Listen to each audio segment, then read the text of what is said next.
Aujourd'hui, je prêche en bas. Ah, comme ça, je vais te regarder dans les yeux.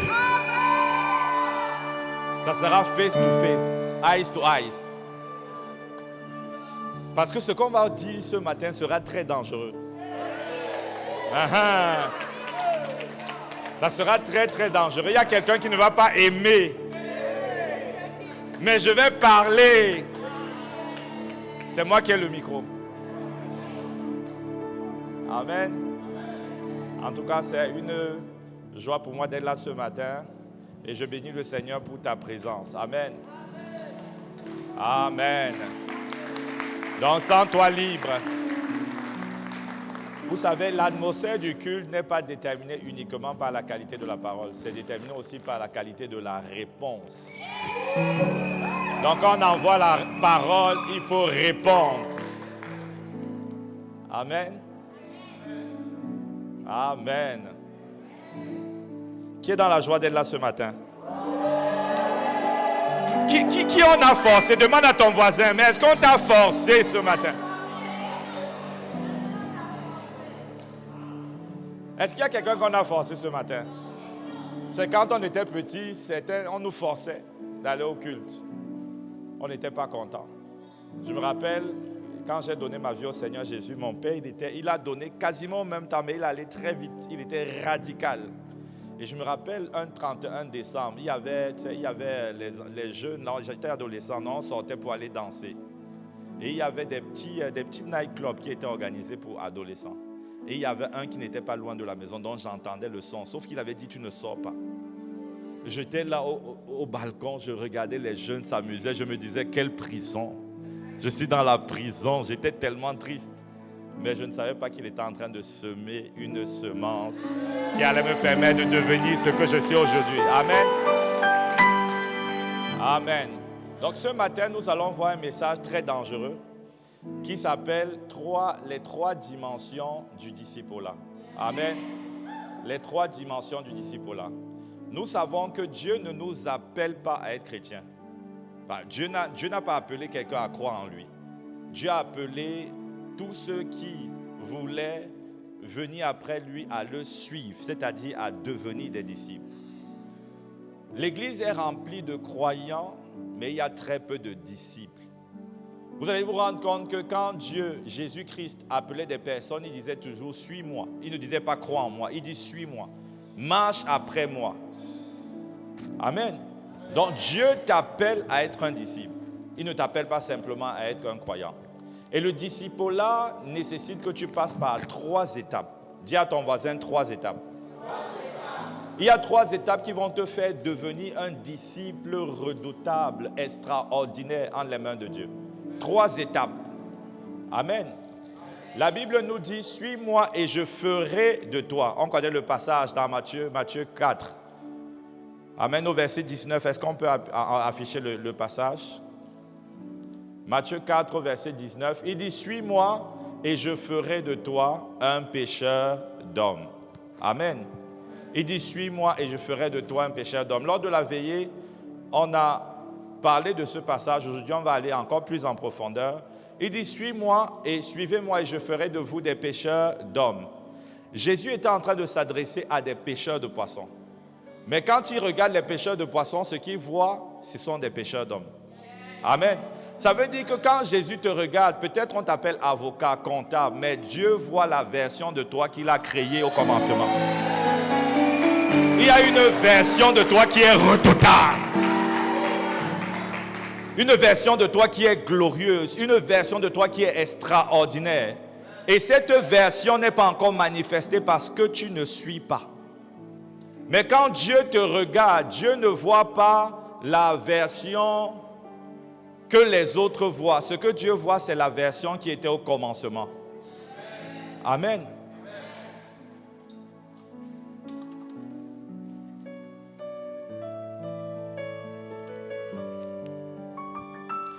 Amen. Il dit, suis-moi et je ferai de toi. Amen. Suis-moi et je ferai de toi.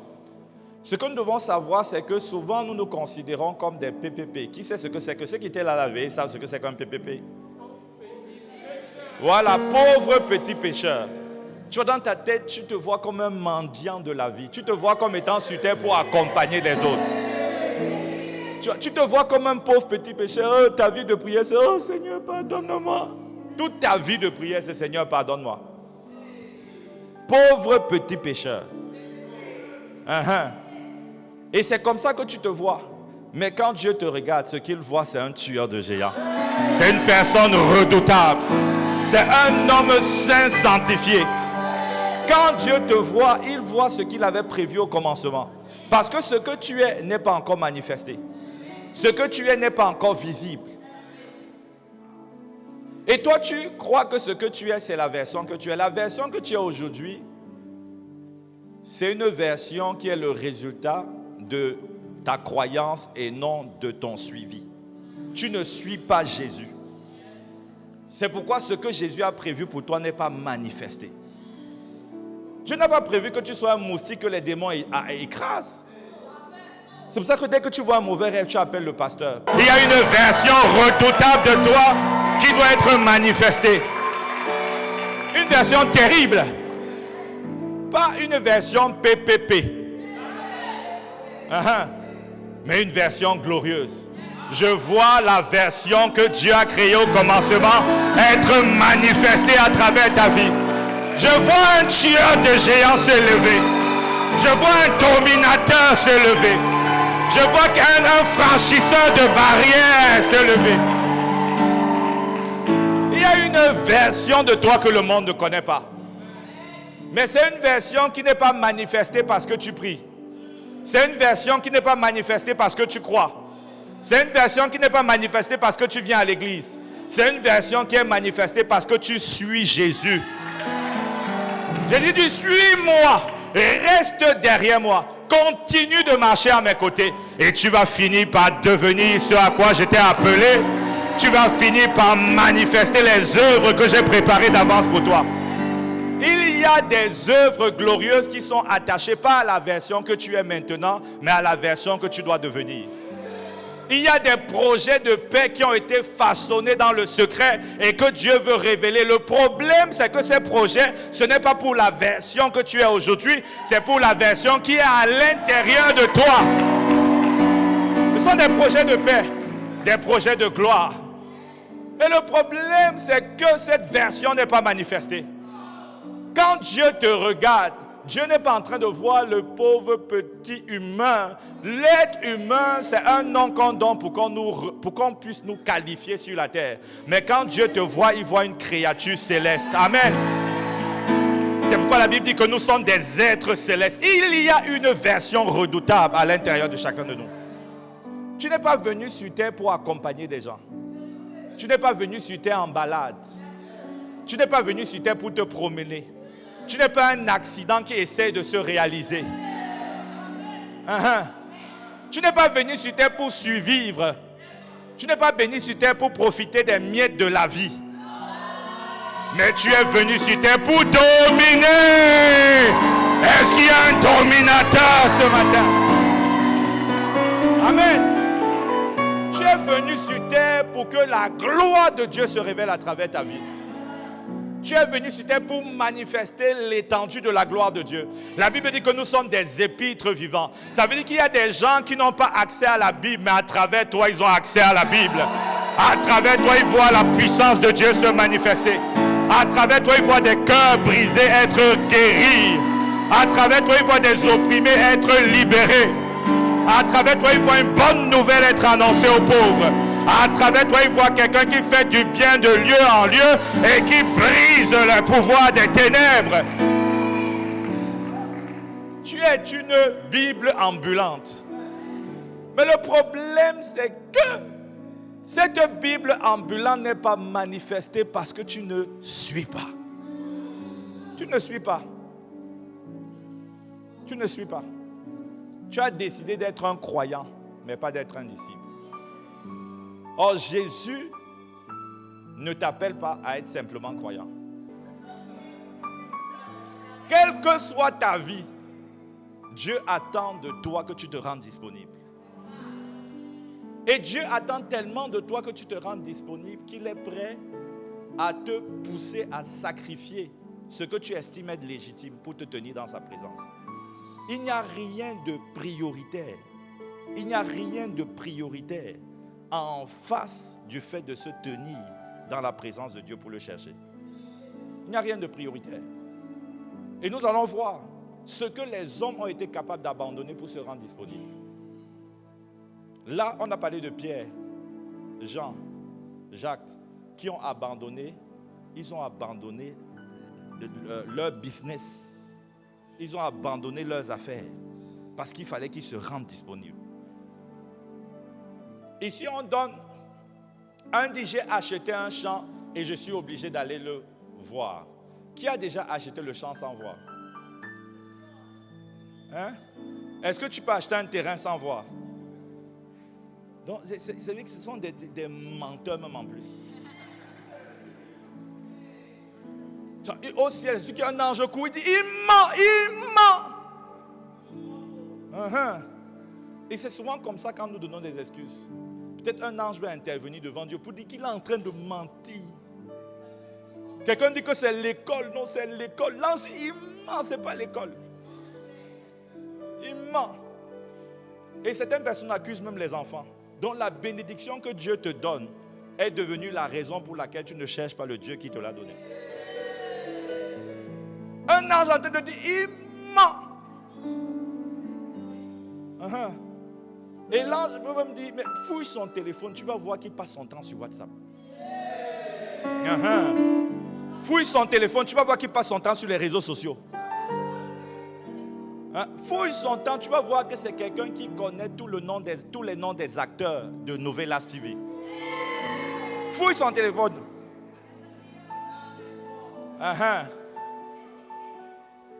Que fouille son téléphone, tu vas voir qu'il passe le temps à discuter avec un ami qu'il appelle Bestie.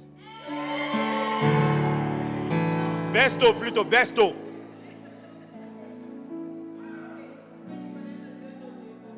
Deux heures. Que fouille son téléphone, tu vas te rendre compte quand il était amoureux, il passait des heures au téléphone. Tout à coup, il avait le temps. Mais quand c'est toi, j'ai des excuses légitimes. Aucune excuse n'est légitime quand il s'agit de se rendre disponible pour Dieu. Aucune excuse n'est légitime. Aucune. Dis à ton voisin, rends-toi disponible, rends-toi disponible. Et il dit, excuse-moi, je te prie. Tu lui dis, non Seigneur, tu vas comprendre. Ok, excuse-moi s'il te plaît. Tu comprends. Au verset 19. Quelqu'un dit, j'ai acheté 5 paires de bœufs et je vais les essayer. Donc tu as acheté quelque chose, comme tu achètes une voiture que tu n'as pas essayé. Donc tout s'était occupé. Et un autre dit, je viens de me marier. Je viens de me marier, c'est pourquoi je ne puis aller. Donc le mariage est devenu un problème. Il y a des gens qui ne sont pas venus ce matin à cause de la Saint-Valentin. On envoie toi qui n'es pas venu à cause de la Saint-Valentin. Dieu dit, rends-toi disponible.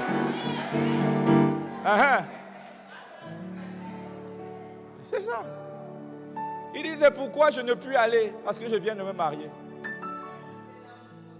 Là, c'est la catégorie des personnes qui utilisent les relations amoureuses pour justifier le fait de ne pas être bouillant pour Dieu. Le problème n'est jamais extérieur, le problème est toujours intérieur. C'est que ton cœur ne brûle pas pour Dieu, c'est que tu n'es pas passionné de Dieu, c'est que tu n'es pas déterminé à mener une vie qui le glorifie. Rends-toi disponible. Au verset 21. Le serviteur de retour rapporta ces choses à son maître. Alors le maître de la maison, irrité, dit à son serviteur, va promptement dans les places et dans les rues de la ville et amène ici les pauvres, les expropriés et les aveugles et les boiteux. Donc va dans les rues, ceux qui sont disponibles, prends-les. Prends tous ceux qui sont disponibles. Je veux ceux qui sont disponibles. Dieu cherche des personnes disponibles. Dieu ne cherche pas les personnes compétentes. Je répète, Dieu cherche des personnes disponibles et non des personnes compétentes. On a souvent l'impression que quand Dieu nous regarde, ce qu'il regarde en premier, c'est notre compétence. Non, ce qu'il regarde en premier, c'est notre disponibilité. C'est comment je me rends disponible pour être utilisé par lui selon son bon vouloir. Dieu ne cherche pas la compétence. Tu dis non, quand je chante, les anges dansent. J'ai la compétence pour chanter. Quand je chante, il y a un mouvement de l'esprit dans la salle.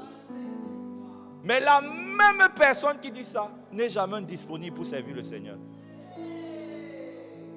Nous-mêmes, on a commencé à chercher des gens disponibles et non compétentes. Dieu cherche des personnes disponibles et non des personnes compétentes. Il a dit, va prendre toutes les personnes, les expropriés, les aveugles, les pauvres, prends tout. Parce que ce que je cherche en premier, c'est la disponibilité. Tu peux noter ceci, Dieu n'a pas un problème de puissance. Dieu a un problème de personne, de disponibilité humaine. Dieu n'a pas un problème de puissance, il a un problème de disponibilité humaine. Parce que la Bible dit que Dieu a donné la terre aux hommes. Et pour opérer sur la terre, Dieu doit passer par les hommes. C'est pourquoi Dieu a besoin des hommes pour opérer sur la terre. La Bible dit dans Ésaïe, je crois au verset 6. Ésaïe, au verset 6. Dieu veut délivrer le peuple d'Israël. Dieu veut manifester sa puissance. Dieu a la puissance pour délivrer, mais il dit, qui enverrai-je? J'ai un problème, c'est que je cherche quelqu'un. J'ai un problème, c'est qu'il me manque une personne. Dieu va vers Moïse. Moïse dit, je ne sais pas parler, je ne sais rien faire, je suis incapable, je suis impuissant. Mais Dieu dit, ce n'est pas ce que je regarde. Je veux juste que tu te rendes disponible. Donc je ne connais pas quelles sont les difficultés que tu as. Je ne connais pas quelles sont tes limitations. Je ne connais pas quelles sont les... Peut-être tu te dis, oh vraiment, il n'y a rien de bon, je n'ai aucune compétence. Si tu as la disponibilité, tu as tout ce qu'il faut pour que Dieu fasse ce qu'il veut faire à travers ta vie. Tu as tout ce qu'il faut. Mais si tu es toujours occupé, quelle que soit la compétence que Dieu t'a donnée au commencement, tu ne seras d'aucune utilité pour le royaume. Rends-toi disponible. Quand on dit veillée de prière, toi tu n'es jamais là. On était là vendredi. On se rend disponible pour la prière. On se rend disponible. Donc Dieu cherche la disponibilité. Dieu cherche. La Bible dit que les regards de Dieu parcourent la terre pour regarder ceux dont le cœur est tout entier. Ceux qui se rendent disponibles, dont le cœur est disponible pour lui. Dieu cherche des personnes qui se rendent disponibles. Amen. Rends-toi disponible. À chaque fois que Jésus s'est adressé à ceux qui devaient le suivre, il dit, suis-moi. Il voit telle personne, Matthieu, il dit, suis-moi. Il voit tel autre, il dit, suis-moi. Et tous abandonnèrent tout ce qu'ils faisaient pour le suivre. Ils se sont rendus disponibles. Donc, il n'y a pas de chrétienté sans disponibilité. Il n'y a pas de disciple sans disponibilité. Si tu ne te rends pas disponible dans la présence de Dieu, tu ne peux pas être utilisé par Dieu. Si tu ne te rends pas disponible à l'église pour le servir, tu ne peux pas être une étoile dans le royaume. Tu ne peux pas. Et la deuxième chose que tu dois noter, c'est que Dieu rend compétents ceux qui se rendent disponibles. Dis à ton voisin, Dieu rend compétents ceux qui se rendent disponibles. La compétence dont tu te vends, la Bible dit que personne n'a reçu quelque chose qui ne lui a été donné du ciel. C'est que même la compétence, c'est Dieu qui donne et Dieu sait donner à ceux qui se rendent disponibles. C'est pourquoi la Bible dit que toi, avec ta compétence et ta voix angélique, si tu ne le loues pas, il va prendre une pierre qui n'a pas la compétence de le louer pour le louer.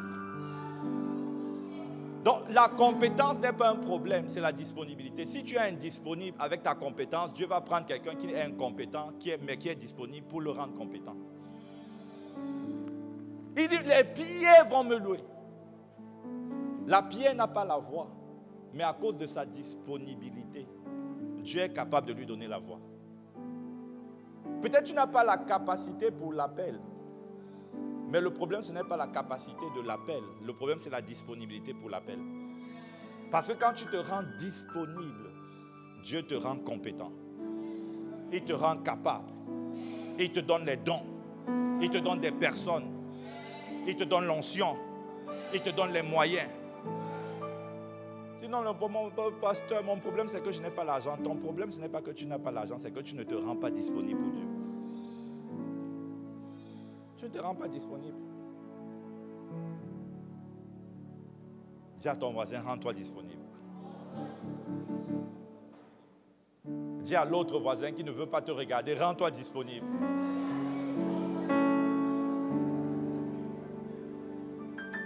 Rends-toi disponible. Amen. Est-ce qu'il y a quelqu'un qui est déterminé à se rendre disponible à compter d'aujourd'hui? Est-ce qu'il y a quelqu'un qui a décidé de sanctifier le dimanche? Qui a dit dimanche c'est le jour du Seigneur, dimanche je suis là dans la présence de Dieu. Tous les jours c'est le jour du Seigneur, mais dimanche c'est le jour du rassemblement des fils et des filles de Dieu. Donc dimanche n'est pas un jour où tu dois disparaître comme Philippe après le culte. Tu vois, il y a des personnes, là on voit des gens, mais dès qu'on va fermer les yeux, on va dire Amen, tout le monde a disparu. Si on n'avait pas la foi, on se serait dit que peut-être l'enlèvement a eu lieu. On dit que l'enlèvement a eu lieu, la personne a disparu. Mais rends-toi disponible. Dieu veut que, il dit que si tu te rends disponible, je vais te faire devenir. Il y a quelqu'un que Dieu veut faire devenir épouse. Il y a quelqu'un que Dieu veut faire devenir époux. Donc Dieu veut changer ton statut matrimonial. Le problème c'est que tu n'es pas disponible. Tu n'es pas disponible. À la fin du culte, où il y a les frères qui peuvent te voir, tu n'es pas là. Tu n'es pas là. La Bible dit que Adam a choisi Ève parce que Ève était dans un environnement. Dieu a pris Ève, il a positionné Ève dans l'environnement. Et Ève était en train de parader, elle était en train de marcher. Elle marchait. Adam a vu, il a dit, hey, voici l'os de mes os, la chair de ma chair. Ève était disponible. Elle était disponible. Elle a pris le temps de marcher devant le gars. Elle était disponible. Toi, tu n'es pas disponible. À la fin du culte, tu disparais. Tu n'es pas disponible pour Dieu, pour la communion fraternelle. Mais tu es disponible pour être avec des faux types. Oui. Avec des faux types. Je dis que non, vraiment, je les connais depuis mon enfance. Gens qui ne t'encouragent pas à chercher Dieu, qui ne t'encouragent pas à servir Dieu, c'est eux que tu vas épouser.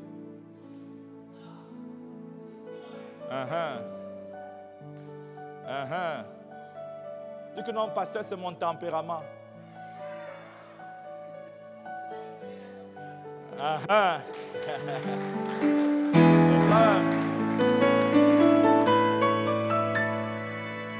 Que non, je suis de nature réservée, c'est pourquoi je préfère disparaître après le culte. À compter d'aujourd'hui, ça change, ça change. Tu te rends disponible. Tu te rends disponible. Rends-toi disponible. Un disciple n'est pas quelqu'un qui marche selon son tempérament. C'est quelqu'un qui marche selon les instructions de Christ. Dieu dit, rends-toi disponible pour la communion. Rends-toi disponible. Beaucoup de tes prières trouveront leur exaucement lorsque tu te rendras disponible pour la communion fraternelle. Oui. Parce que la communion fraternelle, c'est l'un des piliers que Dieu utilise pour bâtir le disciple. C'est l'un des piliers. Tu ne peux pas suivre Dieu et t'exclure de la communion. La preuve même que tu ne suis pas Dieu, c'est ça. C'est ça même, c'est ça. On te cherche où il y a le feu. Pour Dieu, on ne te trouve pas. On te trouve dans les maquis. On te trouve dans les... Après, dis, Seigneur, je ne comprends pas pourquoi je ne deviens pas. Parce que tu t'es rendu disponible pour le diable, mais pas pour Dieu. Tu t'es rendu disponible pour le monde, mais pas pour Dieu. Rends-toi disponible. Amen. La deuxième dimension, on peut lire Luc 9, verset 23. En fait, ça, c'est un autre texte de base. Luc 9, verset 23. On va clôturer avec la deuxième dimension. Luc 9, verset 23. On dit, puis il dit à tous, si quelqu'un veut venir après moi, si quelqu'un veut me suivre, qu'il renonce à lui-même. On a touché le point de la disponibilité dans le renoncer à soi-même. Parce que te rendre disponible va exiger que tu renonces à toi-même. Ça va exiger que tu fasses de l'espace dans ton agenda. Ça va exiger que tu renonces à certaines habitudes que tu avais. Ça va exiger que tu consacres moins de temps à des choses qui ne t'apportaient pas pour consacrer plus de temps à Dieu. Dieu ne va pas rajouter 24 heures à 24 heures, mais dans tes 24 heures, il va demander que tu fasses de l'espace. Donc ça va exiger que tu renonces à toi-même, que tu renonces à certaines relations, que tu renonces à certaines habitudes, que tu renonces au sommeil. C'est pourquoi ce que Dieu demandait, c'est renonce à ton confort, afin de te rendre disponible pour moi. Suivre Dieu va exiger le renoncement. Te rendre disponible va exiger que tu renonces à un certain nombre de choses. Il y a souvent certaines personnes, on te demande de suivre 2 personnes, c'est-à-dire d'appeler 2 personnes par semaine. Tu dis, pasteur, je me sens sous l'eau, je me sens étouffé, c'est que je déprime à cause de la tâche. 2 personnes que tu dois appeler. Et 2 personnes que tu dois appeler peut-être pendant 15 minutes, ça fait peut-être 30 minutes par semaine. Vous savez qu'on te demande moins de 1 heure dans 168 heures, mais tu n'as pas le temps. Tu n'as pas le temps, pas parce que tu n'as pas le temps, mais parce que tu as mis dans ton temps des choses que Dieu ne t'a pas demandé de mettre. Tu as mis trop de choses qui ne comptent pas pour le royaume. Trop de choses qui ne t'avanceront à rien. Tu dis que c'est moi qui vais créer le remède du sida, mais tu ne suis aucun texte, tu ne suis aucune vidéo dans le domaine médical. Tu n'investis pas en toi pour accomplir ce à quoi Dieu t'a appelé.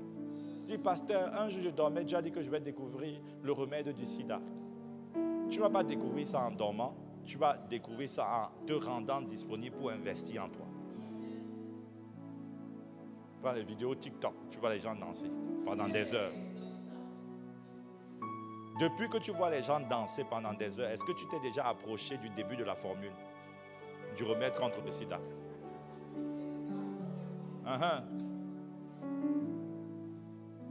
Que Dieu m'appelle à être un homme d'affaires chrétien redoutable. Mais tu ne sais même pas comment est-ce qu'on peut passer d'une idée à un projet. Tu es assis sur ton canapé, tu dis, pasteur, c'est qu'il me manque le capital. Tu ne t'es pas rendu disponible pour investir en toi. Tu n'es pas rendu disponible. L'information après, il y a une formation après le culte. Il y a une formation. La formation, c'est sur quoi déjà? Il y a une formation sur la gestion des finances. Mais tu ne vas pas te rendre disponible pour l'écouter parce que tu veux courir aller voir une série télévisée. Tu veux courir aller voir Manchester perdre.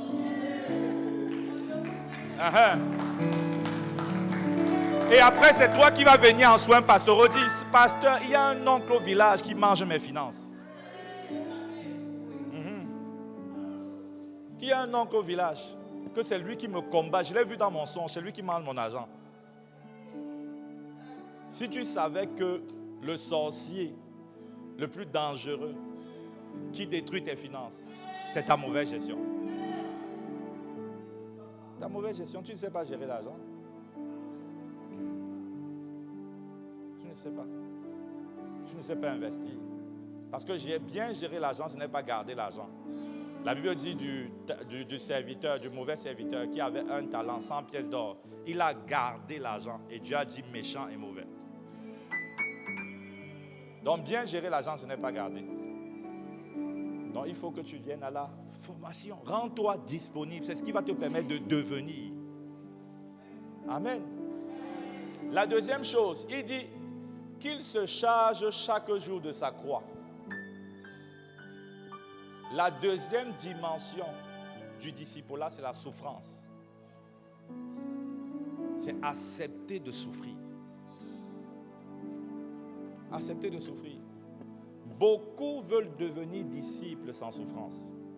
On a présenté un évangile à plusieurs où on a enlevé la souffrance. Or, en enlevant la souffrance, on a enlevé la croix. Et en enlevant la croix, on a enlevé la puissance. C'est pourquoi beaucoup ne deviennent pas. Parce que la puissance pour devenir se trouve dans la croix. Beaucoup ont choisi de suivre Dieu sans la croix. La croix, c'est le symbole de la souffrance. Ah. La croix, c'est le symbole. Quand quelqu'un prenait la croix, ça veut dire qu'on était en train d'aller pour le tuer. D'aller pour le tuer.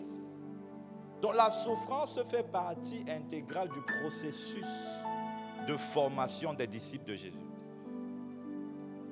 Tu dois être à l'aise avec le fait de souffrir. Pas de souffrir des conséquences de tes péchés. Parce que tu couches avec quelqu'un, tu attrapes le sida, tu dis, oh Seigneur, vois comment je souffre pour toi, mon ami. Tu ne souffres pas pour Dieu. Tu ne souffres pas pour Dieu. Là, tu es en train de souffrir des conséquences de ton péché.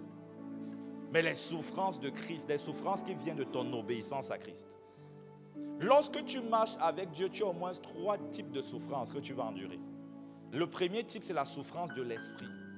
La souffrance de l'esprit, c'est lorsque tu portes les fardeaux de Dieu. C'est lorsque tu portes, Dieu te communique son cœur. Et ça t'amène à souffrir, à pleurer dans la présence. Il y a des personnes à qui Dieu a donné le fardeau des orphelins. D'autres, Dieu donne le fardeau pour une cause. Dieu donne le fardeau pour une personne. Dieu peut te donner le fardeau de quelqu'un. Et à cause de ça, ça engendre une souffrance qui doit t'amener à pousser dans l'esprit. Beaucoup ne connaissent pas la souffrance de l'esprit. Toi, tu es toi à l'aise. Tu es dans le confort. Tu ne peux pas suivre Dieu sans qu'il ne te partage son cœur. Tu ne peux pas. Parce que l'un des moyens par lesquels Dieu te permet d'accomplir sa volonté et de manifester les œuvres qu'il a préparées d'avance pour toi, c'est en te communiquant son fardeau. C'est avec le fardeau que Dieu va t'orienter, te conduire, te diriger et te permettre de réaliser ce qu'il avait prévu pour toi. Donc Dieu veut te donner un fardeau qui te pousse à souffrir et donc à prier, à crier pour voir la volonté de Dieu s'accomplir dans le domaine du fardeau qui t'a été confié. Le deuxième type de souffrance sont les souffrances de l'âme que tu peux endurer pour Dieu. Les souffrances de l'âme sont des souffrances qui peuvent venir des injustices, mais que tu acceptes de supporter par amour pour Dieu. Avant, tu étais un volcan. Tu étais dans un département. Dès que quelqu'un te piétinait, tu es prêt à gâter l'harmonie et la paix dans le département juste parce que tu vas avoir raison. Est-ce que je parle à un star? Est-ce qu'il y a un star qui comprend ce que je dis? Paul dit, mais est-ce que vous ne pouvez pas souffrir de quelques injustices? Ça te fait mal à l'âme. Ça te fait mal. Mais tu choisis de supporter par amour pour la paix et l'unité. C'est ce qu'on appelle des enfants de paix. Ça engendre une souffrance. Dans ta famille, c'est toi le chrétien fouteur de troubles. Et tu dis chrétien. Fouteur de troubles. Pourquoi? Parce que tu refuses de souffrir. Il y a des moments où on va t'accuser, mais quand tu fais les calculs, le Saint-Esprit peut te dire ne parle pas. Le Saint-Esprit te demande de ne pas parler. Parce que le but, ce n'est pas d'avoir raison. Le but, c'est que Christ soit glorifié. C'est que Christ soit glorifié. Donc ça va engendrer des souffrances. La souffrance de l'âme. La souffrance de l'âme peut venir des persécutions, des rejets. Il y a beaucoup de personnes qui continuent de fréquenter les mauvaises compagnies simplement parce qu'elles ne veulent pas endurer la souffrance de l'âme. Tu ne veux pas qu'on parle mal de toi. Et si je dis que je suis chrétien, et si je dis que je ne fais plus ces choses, et qu'est-ce qu'on va dire de moi? En fait, tu t'en fiches de ce que Dieu pense de toi. Ce qui te préoccupe, c'est ce que les hommes pensent de toi. Tu ne veux pas souffrir. Mais laisse-moi te dire que si tu choisis de marcher pieusement, tu seras persécuté. Et cette persécution va engendrer et entraîner une souffrance de l'âme. Les amis que tu côtoyais depuis vont commencer à dire que tu es une sectaire. On va commencer à dire que tu es devenu bizarre. Et on va dire que tu es devenu bizarre. Pourquoi? Parce que tu as décidé de vivre pieusement. Donc il y a beaucoup qui n'arrivent pas à suivre parce qu'ils ne veulent pas souffrir le rejet. Ils ne veulent pas. Dis à ton voisin, accepte les persécutions. Sois à l'aise avec les persécutions.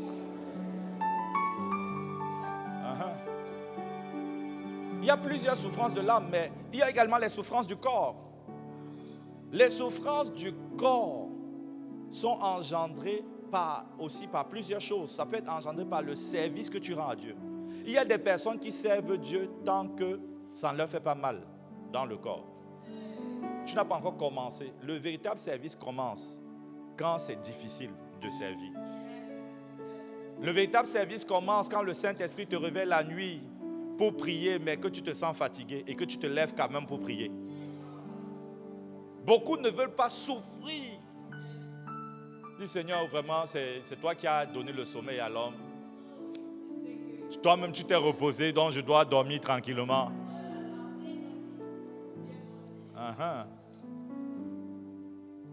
Tu refuses de souffrir. Servir Dieu va te demander de souffrir. Demander de souffrir.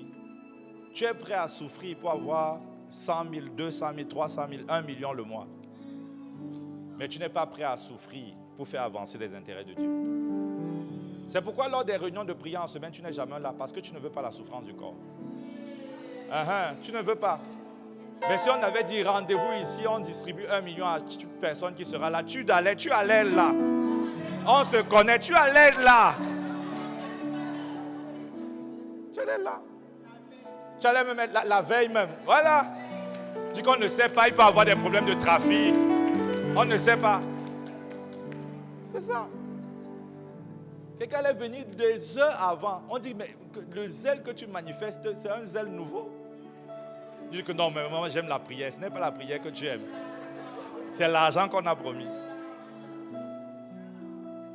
Servir Dieu va nécessiter que tu souffres. Il n'y a pas de service de Dieu sans souffrance physique. Il n'y a pas. Tu es trop confortable. Il n'y a pas de confort dans la Bible. C'est pourquoi la Bible nous dit, on va donc parler du serviteur. Il y a un serviteur qui s'approche de Jésus, un disciple. Il dit, je veux te suivre partout où tu iras. Et Jésus lui dit, mon petit, calme-toi. Calme-toi, calme-toi. Il dit, les renards ont des tanières. Les oiseaux ont des nids. Mais le Fils de l'homme n'a pas où poser sa tête. Tu dis, Jésus, pourquoi tu décourages les gens? Toi aussi, il veut te suivre. Laisse qu'il découvre. Jésus dit, non, si tu viens, sache que tu t'engages à souffrir. Tu t'engages. La vie chrétienne est une vie de souffrance pour Christ. C'est une vie de souffrance pour Christ. C'est une vie de souffrance. Pas souffrance parce que les démons te menacent, mais souffrance parce que tu as décidé d'honorer Dieu tous les jours de ta vie sur cette terre. Souffrir parce que tu as décidé de servir Dieu. Tu as décidé. Je disais encore vendredi que la vérité c'est qu'il y a des jours où je n'ai pas envie de prêcher.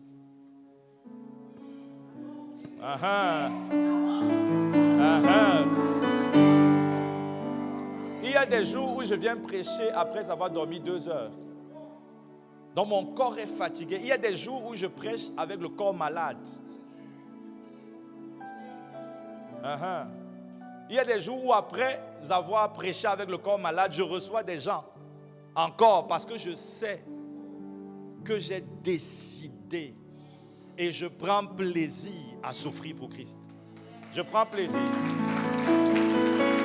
Je prends plaisir. Quand tu comprends l'importance de la souffrance, ce que tu dois comprendre, c'est que la gloire dans le ciel n'est pas fonction de la quantité de révélation que tu as. La gloire dans le ciel est fonction de la souffrance que tu endures pour Dieu. Ah oui. La gloire dans le ciel n'est pas fonction du nombre d'heures de prière. La gloire dans le ciel, il y a le nombre d'heures de prière que tu fais parce que pour tes propres besoins, il y a le nombre d'heures de prière que tu fais parce que tu veux enfanter les desseins de Dieu. Et ça va se faire avec souffrance. C'est à la souffrance qu'attacher la gloire. La Bible dit dans Colossiens 2, les moindres afflictions du moment présent produisent au-delà de toute mesure un poids éternel de gloire. Dieu dit à l'affliction est associée la gloire. À la souffrance est associée la gloire. Donc il y a des personnes qui sur terre sont petits mais dans le ciel sont grands parce que sur terre ils ont décidé de souffrir pour Dieu. Quelles sont les souffrances que tu as pour Dieu? Tes grades dans le ciel, ce n'est pas fonction de ta voix, de ton éloquence, de tout ce que tu peux dire sur Dieu. Non. Tes grades dans le ciel, c'est fonction du nombre de cicatrices, du nombre de souffrances que tu as endurées pour lui. Et la Bible nous dit que chaque jour, tu dois porter ta croix. Ça veut dire chaque jour, tu dois être capable de présenter des souffrances à Dieu. Est-ce que tu peux me dire aujourd'hui en quoi tu as souffert pour Jésus? Est-ce que tu peux me dire demain en quoi tu as souffert pour Jésus? Est-ce que tu peux dire? C'est pourquoi il y a des disciples qui sont venus dire Seigneur, on va être assis à ta gauche, à ta droite. Il a dit calmez-vous mes petits, calmez-vous. Est-ce que vous boirez de la coupe? Est-ce que vous allez pouvoir endurer la souffrance qui est exigée pour être assis à ma droite et à ma gauche? Dieu est en train de dire que la position dans le ciel est fonction du niveau de souffrance. Toi, tu ne veux pas souffrir, mais tu veux la gloire. Toi, tu ne veux pas souffrir, mais tu veux être à côté même de Dieu. Je vous le dis, au ciel, il y a des gens qui seront très loin, tellement loin qu'ils seront à la limite et l'enfer, le paradis. On te pousse un peu, ta robe se brûle. Ils sont sauvés, mais sans souffrance pour Christ. De justesse, la Bible dit sauvés comme au travers du feu. Ça veut dire quand tu es repêché, tu sais, il y a des gens au baccalauréat, on les repêchait seulement. C'est ceux qui ont dit 0-0. Il y a quelqu'un qui a eu 10-0-0 au bac. Ça veut dire qu'on ne t'a peut-être pas dit, mais ça veut dire qu'en fait tu avais échoué, mais on t'a repêché. Donc il y a des gens qu'on repêche, sauvés comme au travers du feu. Quand on te repêche, n'imagine même pas que tu seras proche du trône. N'imagine même pas que tu auras une demeure glorieuse, parce que la Bible dit qu'on aura des demeures. Ta maison, je ne sais pas à quoi ça va rester. Ce sera beau, ce sera plus beau que tout ce qui existe sur la terre. Mais par rapport à ce qu'il y aura au ciel, ça sera bizarre. Donc la gloire est associée à la souffrance. Les disciples et les apôtres, conscients de cela, la Bible dit qu'ils ont été tabassés et maltraités. Ils sont sortis de là-bas pas pour demander les réunions de prière, demander des conseils, demander des rendez-vous soins pastoraux parce qu'ils sont psychologiquement dérangés. Non. Quand ils sont sortis de là, la Bible dit qu'ils ont été heureux d'avoir été trouvés dignes d'être frappés, maltraités pour Jésus. Ils ont dit, je suis heureux d'avoir été trouvé digne. Donc, Dieu doit te qualifier pour que tu souffres pour lui. La grâce, c'est une grâce que de pouvoir souffrir pour Jésus. C'est une grâce. Donc, prends plaisir à souffrir alors que tu cherches Dieu. Prends plaisir à souffrir lorsque tu te réveilles là la nuit, le sommeil te tabasse. Mais tu dis, je suis là. C'est chaud, mais je tiens ferme. Prends plaisir. Je disais souvent, avant, il y avait... C'est un exemple que j'ai donné une fois, je pense. C'est pendant, parce qu'un jour, le Seigneur a attiré mon attention sur le fait que je ne souffre pas suffisamment pour le rencontrer. Parce que souvent, quand tu te réveilles dans la nuit et que tu pries un moment, tu dis au nom de Satan, tu dis, mieux je dors. Peut-être, bon, peut-être toi, tu ne forces même, tu ne vas même pas jusque-là. Toi, dès que le sommeil te prend, tu dis, Seigneur, on se voit demain. Non, on va arrêter de souffrir. Mais il y en a qui souffrent. Quand ils disent, il y a le Seigneur, ils sentent qu'il dit un peu des choses un peu bizarres. Là, ils décident d'arrêter. Mais Dieu prend plaisir aux choses bizarres alors que tu es en train de souffrir pour lui. Dieu prend plaisir. Et il m'a fait réaliser que lorsqu'on était étudiant, à la veille des examens, chacun se battait pour étudier. Moi, ma technique, c'était de mettre mes pieds dans de l'eau. Je mettais un seau en dessous de la table et je mettais mes pieds à l'intérieur. Donc chacun, le sommeil te tabasse, tu résistes, je vais étudier. C'est une souffrance pour une couronne corruptible. Mais il y a une souffrance pour une couronne incorruptible. Amen. Il y a une souffrance. Il y a une personne qui me disait gifle-moi. Et au début, la personne disait gifle-moi, je refusais. Mais après un moment, elle a dit que je vais te donner l'argent si tu me. Je lui ai dit que apporte ta joue. Apporte ta joue, mais je tapais doucement, rassurez-vous. Je n'étais pas. Oh. Non, j'ai giflé. Parce que elle, c'était son secret pour rester éveillée. Et Dieu m'a dit, regardez les efforts et la souffrance que vous endurez pour un diplôme qui ne garantit pas un emploi. Mais lorsqu'il s'agit de se tenir dans ma présence, vous trouvez des excuses pour ne pas souffrir afin de me rencontrer. Donc utilise ta technique quand le Saint-Esprit te réveille. Le ciel est honoré de te voir souffrir pour Dieu. C'est pourquoi la Bible dit dans Hébreux 11 que Dieu, ceux qui souffraient, la Bible dit qu'ils n'avaient pas où poser la tête. Ils erraient ça et là dans les déserts. Ils étaient dans des huttes. Ils n'étaient même pas en société. Mais la Bible dit, eux dont le monde n'était pas digne. Ils avaient un rang élevé dans le ciel. Et Dieu dit, je n'ai pas eu honte de les appeler. Mais c'est quoi mes enfants? Je n'ai pas eu honte de les appeler. Bon, je ne me rappelle plus de la phrase exacte. Mais en tout cas, Dieu n'avait pas honte d'eux. Pourquoi? Parce qu'ils savaient accepter et prenaient plaisir à souffrir pour Jésus. Amen. Il n'y a pas de disciple. Tu n'évangélises pas parce que tu refuses de souffrir. Tu as peur. Hein, que si je parle, il ne veut pas m'écouter. Et puis, après ça, je ne sais pas, ta face change, je ne sais pas. Parce que tu refuses de souffrir. Tu n'es pas au réunion de prière parce que tu refuses de souffrir. Il y a quelqu'un ce matin qui est déterminé à devenir tout ce que Dieu l'appelle à être. Si c'est ton cas, est-ce que tu peux pousser des cris de joie? Pousser des cris de joie ce matin. Dieu va nous aider à être des disciples selon son cœur. Amen. Dieu va nous aider à marcher à sa suite. Dieu va nous aider à créer un changement dans cette nation. Dieu va nous aider à manifester la version glorieuse qu'il avait prévue au commencement pour nous. Dieu va nous aider à accomplir ses desseins et sa volonté dans cette génération. Dieu va nous aider à être des disciples qui ne se détournent ni à gauche ni à droite, mais qui le suivent de manière fidèle. Il va t'aider, il va m'aider, il va nous aider. Est-ce que tu peux te tenir debout juste pendant 1 minute? Commence à parler à Dieu sur la base de ce message. Tu lui dis, Seigneur, je me rends disponible. Je me rends disponible pour ton service. Je me rends disponible pour te chercher. Je me rends disponible pour prendre soin des âmes. Je me rends disponible, je me rends disponible. Élève ta voix et commence à parler avec moi. Rends-toi disponible, rends-toi disponible. Les camalados, c'est que